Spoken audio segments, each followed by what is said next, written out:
Mark, I know there's nothing secret on the radio, but I can tell you an inside secret story, which I think you'll find very interesting. There's a certain teacher at Newton North High School, Chris, you know, right? Right. Because your daughter is in his homeroom. Yes. Who wants a poster of the book to put up in his class, which I think will be really interesting because I know you have an inside information on some of these quotes on the back of my book.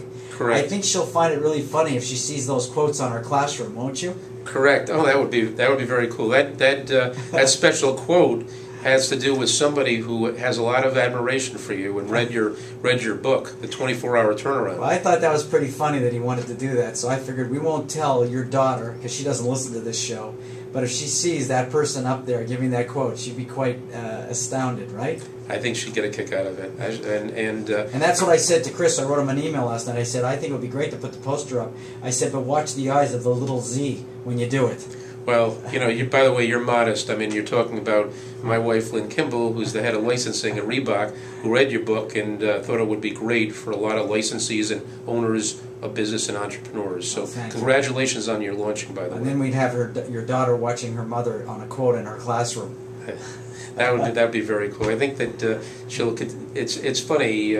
Kids really don't understand what their parents do and respect until they see how successful they are, and I think she'll get a kick out of seeing her mother. My kids know what I do. I leave the house every day and come home and make sure that they have food and money and a car. Right, car and money. That's car the key. Money. Making the money. Mark, what's going on in the world of jobs? Well, in the world of jobs, we're finding that jobs, Rick, are getting more plentiful. We have more search assignments, and I've talked to people in the professional services industry. I had a meeting this morning with a recruiter who owns a technology search firm, and what we're finding is the same thing, that there are jobs there, and there are candidates for the jobs, but there's a gap. There's a hiring gap. As we enter the fall, and the only thing I can think of, which is why there is that gap, is everybody's sort of uncertain with the market and everything still, and so employers are delaying in hiring. They want to do a temp to perm. They want to see a lot of people. They are constantly changing what they want, and good candidates are not going to stay around. If they're ready to move, they're ready to make decisions. So I think I told you before the show that in the last week we've lost 5 candidates, and one fortunately took an alternative offer.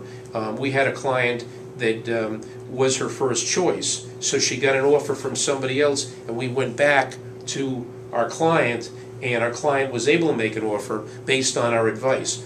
But we've lost candidates that literally said, I'm sorry, I do like your other situation, but I have an offer. We go back to the client, well, we're not prepared to make a decision, we're still exploring. Oh, you know, she sounds really good, but we really want to do a temp to perm on it. We really have to think about it more. So they're not pushing the pedal. They're not saying, hey, I have a really good person. I'm about to ready to lose this person to a competitor, to a job that they could potentially do a great job.